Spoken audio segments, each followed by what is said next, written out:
Pork was on the menu for the Longhorns tonight as Texas absolutely roasts Arkansas at DKR. The Locked On Longhorns postgame show starts now. Intro.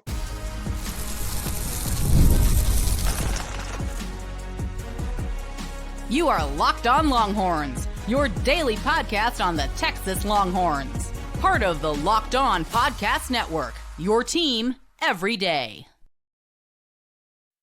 And you were locked on to the Texas Longhorns, part of the Locked On Podcast Network, now the #1 sports podcast network. I'm your host, BK, Brad Kellner, Texas grad, Austin local, and longtime sports radio host here in the Lone Star State. Thank you for making Locked On Longhorns a part of your day every single day. The Texas Longhorns take down Arkansas 52-37, the final score at DKR Texas Memorial Stadium. It was an offensive explosion for Texas. And the first time in SEC play this season, Texas was able to crack 50 points as the Longhorns ran away and hid in the second half against Arkansas, turning what was a 24-20 game at halftime into a blowout midway through the fourth quarter. Arch Manning, the story of the day. How about 6 total touchdowns, 4 through the air, 1 on the ground. He even had an incredible receiving touchdown as well on a nice trick play where Parker Livingston on a reverse found Arch Manning in the front right corner of the end zone. Hell of a catch by Arch Manning, too. That wasn't an easy play for him to make at all. He was magnificent today, the best statistical performance of his career, and he made some incredible throws down the field. Arch Manning, 18 of 30 for 389 yards, 4 passing touchdowns, 0 turnovers, averaged 13 yards per attempt. Again, mentioned the rushing touchdown and the receiving touchdown. He was magnificent, and he's starting to elevate the other guys around him offensively. We have seen Arch Manning progress so much through the course of this 2025 season. In a year where we haven't seen enough progression across the board for this Texas football team, there is no doubt that number 16 has gotten so much better from the start of the year. I mean, think about what he looked like in Columbus in week 1. And I know Arkansas is a 2-9 football team. I know they have the worst defense in the SEC. I get all of that. But we are seeing Arch Manning do things right now that he was not capable of doing in August or September. He continues to progress with more and more experience. He was fantastic. And how about the explosive plays for the Texas offense today? You could tell that that was a part of the Longhorns game plan offensively. Texas came into today with 19 completions of 30 or more yards on the season. How about 5 of them today alone? And again, 389 yards, a career high for Arch Manning. He was fantastic, and some of those deep balls were beautiful. There were a couple of drops, too, from Texas receivers on some throws down the field. Arch Manning could have easily gone for 400, maybe 450 if his receivers had helped him out a little bit more. But that was one of the things that we saw from Arch in his limited time in 2024. He throws a gorgeous deep ball. Unfortunately, due to some inconsistencies on the offensive line, some inconsistencies with him, and just sort of the up and down nature of this Texas offense this year, we haven't quite seen as many deep shots as we would have liked. But today, and that arm talent was on full display as time and time again. A couple of great balls to Parker Livingston, great balls to DeAndre Moore, great balls to Ryan Wingo, Emmett Mosley. I mean, everybody was getting involved in the offense. Jack Entries had maybe his best game of the year today. A couple of big catches for him. I mean, Arch Manning just going through his progressions. Also, I thought for the most part the Texas offensive line held up pretty well in pass pro, but there were still some muddy pockets, I think more than I would like to see. And you saw Arch Manning just evade defenders, keep his eyes up down the field. He was making throws on the run. I mean, just anything he had to do today, he did at a very, very high level. So the first game ball goes to Arch Manning. He was the best player on the field for either side today. How about that touchdown pass to DeAndre Moore, right? Early in the third quarter, where Texas had just gotten that Jelani McDonald interception on what was one of the worst decisions I've ever seen a quarterback make in my entire life. On Taylon Green's last play of the game, by the way, looked like he was playing Xbox and he pushed the wrong button. Ended up throwing to a different receiver. I don't know what that was. Almost tried a chest pass there. Turned into an easy interception for Jelani McDonald. Texas gets a short field, and the Longhorns were able to take advantage on that 38-yard touchdown drive, and you had 3rd and goal from the Arkansas 8-yard line. And just, you talk about a tight window throw from Arch Manning there. It was one of those that as soon as he let the ball go, I wasn't sure where he was going. I thought it was going to be an interception. I didn't think he would be able to possibly find a way to get it to DeAndre Moore in the back of the end zone, but just perfect zip on that football. A great read, a great throw, and just kind of a microcosm of the day for Arch Manning. I was there at DKR, and he just looked so cool, calm, and collected pretty much throughout all 4 quarters today. And yeah, Texas, again, this was a 24-20 game. We'll talk about the Longhorn defense more in segment 2. We're going to start with the good, and then we'll get to obviously what needs to be cleaned up before the Texas A&M Aggies roll into town now 6 days from now. But obviously the Texas offense, first 3 possessions of the game, 4-play, 81-yard touchdown drive, 10-play, 75-yard touchdown drive, 5-play, 75-yard touchdown drive. A couple of punts in the second quarter slowed things down a little bit, but again, coming out of halftime, the Longhorns opened up the second half with touchdown, touchdown, touchdown on their first 3 possessions. And we've been looking for more complementary football from this Longhorn squad this year. We haven't seen enough of the phases all playing well together. Again, that sequence, Texas gets the ball first out of halftime. Offense marched down the field. They score a touchdown. Less than 2.5 minutes come off the clock. Then you get the interception by Jelani McDonald. And then a few plays later, again, Arch Manning, that incredible throw to DeAndre Moore on that 3rd and goal. The game goes from 24-20 at halftime to 38-20, not even midway through quarter number 3. That was obviously a massive sequence of plays there for Texas. And that's how good this team can be when they are firing on all cylinders like that. Again, we haven't seen nearly enough of it this year. We didn't see nearly enough of it from this game from start to finish because of what the Arkansas offense was able to do against the Longhorn defense. But that sequence of plays right there was really, really impressive and obviously fun to watch if you are a Longhorn fan. I mean, Texas needed just about everything it got from its offense. 490 yards offensively for the Longhorns, 8.3 yards per play. And then that third quarter alone, Texas scored 21 points. They averaged 10.9 yards per play in the third quarter. So again, what was a pretty close game at halftime, kind of uncomfortable at DKR. I'll be honest with you. There were some murmurs going on through the crowd considering how close of a game this was, and we talked about it all week long. I mean, Arkansas has been playing pretty much every SEC opponent close, but we knew how important it was not only for Texas to win today, but also to pass the eye test and win this game going away. I know it was only a 2-score margin of victory at the end of the day, but the Longhorns were able to do what it needed to do and flex their muscles a little bit in the second half. And obviously the offensive explosion that we saw in quarter number 3 was a big part of that. The run game, it just is what it is at this point, y'all. Just is what it is at this point. Texas has gotten the luxury of playing the 2 worst rushing defenses in the SEC this season. They played Mississippi State, who is dead last in run defense in this conference. Texas ran for just 72 yards in that overtime thriller in Starkville. Arkansas, second to last in terms of rushing defense in the SEC. 28 carries, 97 yards for Texas, just 3.5 yards per clip.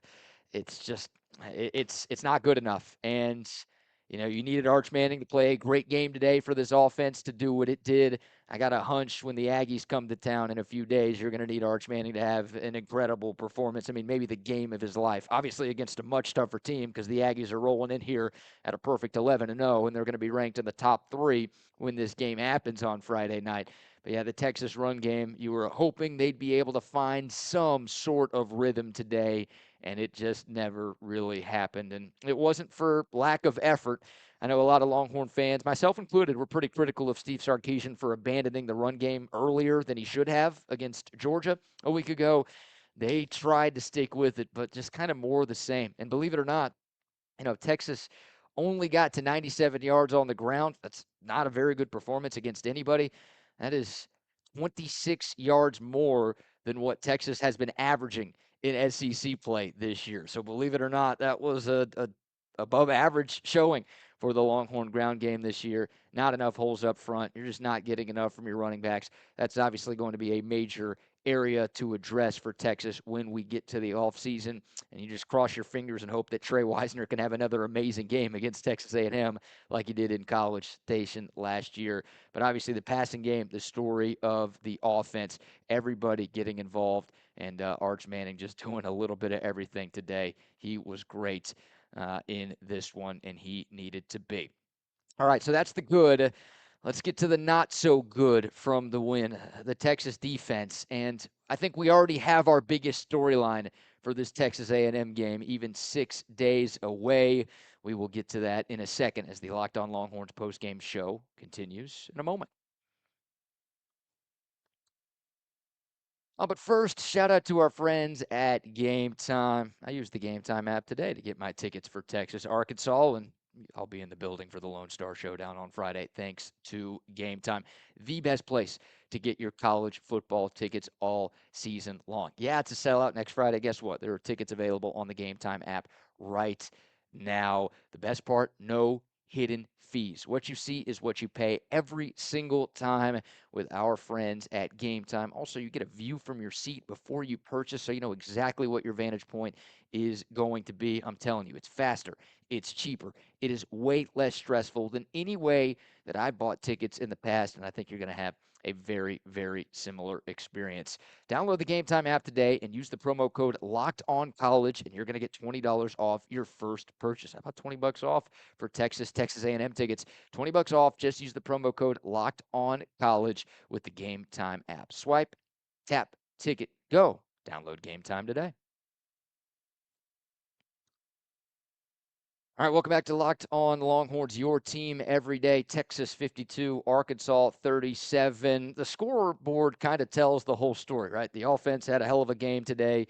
The defense, not so much. Texas gave up more than 500 yards of total offense. And we talked about the Hogs having a good offense, third in the SEC in yardage this year, sixth in the SEC in points per game this year. That's been their strength in what has been a very underwhelming season for them. But you were really hoping this Texas defense was going to do something to give you more confidence going into the A&M game. And instead, it was just more of the same. It's more what we've seen for now the last 4 games from the Longhorns, dating back to that Mississippi State game where Texas gave up 38 points in that overtime victory. They really struggled there. Obviously, the crazy fourth quarter comeback that Vanderbilt had, the defense got exposed there. The entire Georgia game was a mess.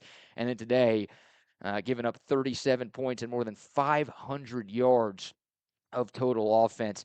You know, Arkansas had more than 100 yards rushing in the first quarter. Texas, going into this game, was only giving up 83 yards per game as a rush defense this season, and Arkansas just gashed them time after time early on in this football game. I will credit Texas because in the second half, the run defense bowed up, and they did a much better job of slowing the Hogs down. But the reason, Arkansas was able to get off to such a fast start, we talked about the Texas offense scoring on their first 3 possessions of this game. Arkansas scored on their first 4 drives of the game. And the only reason Texas was ahead was because the Longhorns were able to bow up on the Hogs' first 2 drives and hold them to field goals once they got into the red zone. But it was just insane. The first plays of the first 3 drives for Arkansas, you had a 41-yard run on the first play of the game that set up a field goal. The second Hogs drive, you had a 30-yard pitch and catch on the opening play. And that possession ended in a field goal as well. And then the first touchdown drive for Arkansas early in the second quarter, you had that Taylon Green option keeper where, boy, Michael Taft, that's one you hope gets deleted very, very soon. That was a rough moment for him.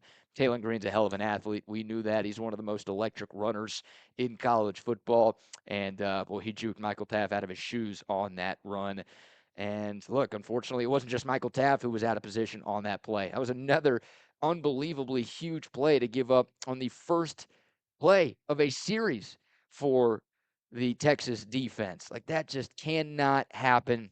Arkansas scoring again on their first 4 drives of the game. Then the Texas defense kind of settled in. Here's where you have to give them some credit. Again, I shouldn't say you have to. You can do whatever you want. They gave up way too many points. They gave up way too many yards overall against a team that's now 0-7 in the SEC. After those first 4 drives, It's like, I don't know what got in the Texas defense. Maybe someone told them the game started at 3:30 instead of 2:30. I don't know what the deal was, but the next few possessions, you had punt, interception, field goal, fumble. Those were the next 5 drives for the Arkansas offense against the Longhorn defense. And again, that big sequence of plays early in the third quarter where Texas did force the takeaway. That was nice to see. But, yeah, just a problem. A problem. Again, way too many missed assignments, way too many blown coverages, a lot of soft coverage. We talked about it. Taylon Green is so much better with a clean pocket than when he's pressured. And I thought the defensive game plan for Texas was just way too soft. It was way too easy. And I don't know if that's because this Texas defensive staff doesn't trust its secondary, and they're like, we can't bring more blitzers because we can't leave these guys on the back end on an island. But all week long, it was like you have to pressure Taylon Green. I know you just want to sit back and wait for him to start running so you don't let him go free. No, you have to apply pressure. You have to attack him. And I just didn't think Texas did nearly enough of that in this football game today. I didn't agree with the game plan at all. I thought it was way too passive. I think we're seeing way too much soft from this Texas defense this year. And I think a lot of that starts with just the scheme, and I don't quite get it. Only 1 sack today for the Longhorns. That's just 3 sacks in the last 2 games. Remember, Texas was leading the nation in that category going into the Georgia game. They're still top 10, so it's not like they've fallen off a cliff, but just 3 sacks in the last 2 games, only 1 today against an Arkansas offensive line that's just been okay blocking for the pass this year. 4 TFLs for Texas, not a ton of negative plays. I know Arkansas's game plan was to get the ball out of their quarterback's hands quickly, but still, I thought it was just way too passive for Texas. And then the secondary just continues to give up too many big plays.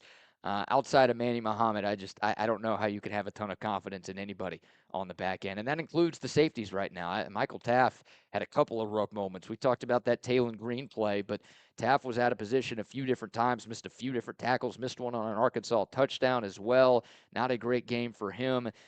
This Texas defense, man, they have some major questions right now. Obviously, a great moment on the strip sack fumble. That was a big play in the game. That was really the dagger with Colin Simmons on a 4th down, blowing by the Arkansas right tackle, getting to KJ Jackson, forcing the fumble, and then Leonga Lafau scooping and scoring from 52 yards out. It looked like Ethan Burke almost tackled him on that play. Those guys almost ran into each other, and thankfully that didn't happen, and Lafau was able to score it there. But yeah, the defense, again, they got into a bit of a groove. I don't want to say all of that was negated by what happened, though, down the stretch, but 2 long touchdown drives for Arkansas on their final 2 possessions. A lot of backups in the game for the Longhorns. But again, the eye test matters. 52-30 looks better than 52-37, right? Giving up 37 points and 500 yards to now a 2-9 Arkansas team. That's not exactly what I wanted this game to look like. It was 52-23 at one point. And for a coach who used to preach all gas, no brakes, I get it. You want to take out some starters. You want to keep guys healthy. You know what's coming to town next Friday, and you want to give your younger guys some more experience. But again, 52-23 looks a lot better than 52-37. Hopefully the committee watched this game. I don't know if they watched. Sometimes I feel like they just scoreboard watch.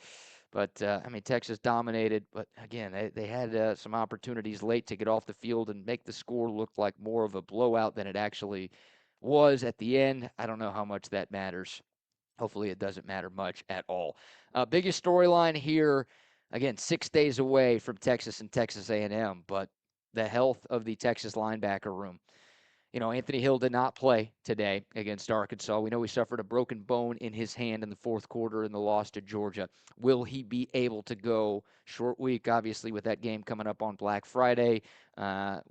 Will he have enough time to get that hand right? We know how important he is. And then a big moment in today's game. Anthony Smith ejected in the 3rd quarter for a targeting. And because of the ridiculous targeting rules that we have in college football, Anthony Smith will have to sit out the first half of the Aggie game. So Anthony Hill could be out. Anthony Smith will be out for the first half. Not good going up against a very high-powered A&M offense. Obviously, we'll monitor Anthony Hill's situation. The hope is maybe Texas was being overcautious with him today. And last game of the year, so much on the line with the Lone Star Showdown I think Anthony Hill, if he's allowed to play, he is going to try to give it a go. But obviously, the Texas linebacker room a bit banged up. I'll just say a bit short-handed because of Anthony Hill and Anthony Smith's situation. So something to watch, obviously, there. But there you go.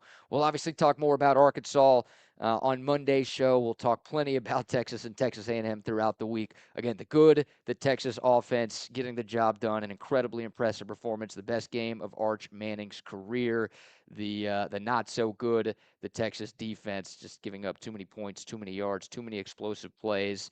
And there's a lot to clean up on that side of the football for sure when a much better Texas A&M team comes to town again on Friday.